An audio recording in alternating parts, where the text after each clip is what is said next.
How will rising rates affect your business? Well, we're looking forward to that. Rising rates is going to create volatility, particularly in the high-yield bond market. And we need that dislocation, that disruption, to find new things to invest in. While we have existing investments that might trade down on a mark-to-market basis, we're very confident about the credit quality of what we own, those companies' abilities to pay interest and service their other financial obligations, pay us back at maturity. But what we worry about isn't what we own. It's how do we deploy the $25 billion of dry powder that we have. And in order to do that, we need things to move around. Your eyes just lit up. How big a correction is the high yield market in for? Well, we do think the high yield bond market is vulnerable. It's a fixed rate market. Valuations are pretty tight. I would argue they're at T plus 400, they're pretty stretched. A typical high yield bond today yields 6.5%.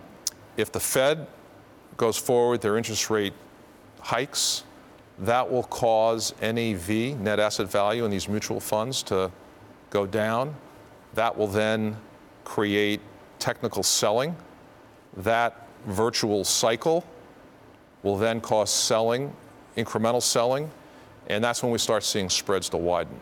So we think that's what makes the high yield bond market potentially vulnerable as we look out over the next 12 months. We own very little fixed rate publicly traded debt in our portfolios. We're much more cognizant of the relative value that syndicated loans offer. You get essentially similar yield, but the benefits of collateral and a floating rate structure that actually gives you a higher yield as LIBOR increases. So spreads will go from 400 to what?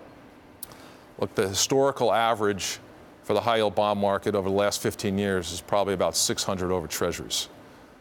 We'll get a lot more active when we see it cross 700. You think kind of our threshold in the next 12 months?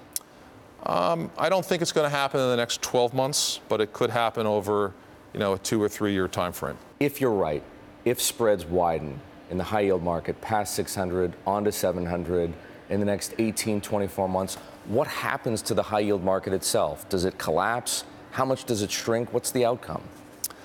Well, it's certainly not going to collapse. And I would also make the observation, there's tons of dry powder out there.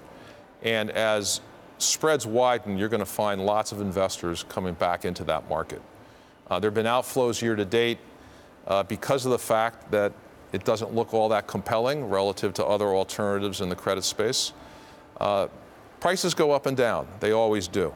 Over the last 15 years, high yield has crossed that 700 over treasury threshold 10 times. So it's a regularly recurring thing over a period of time. We've just been in a tremendous period of complacency, and that won't last forever.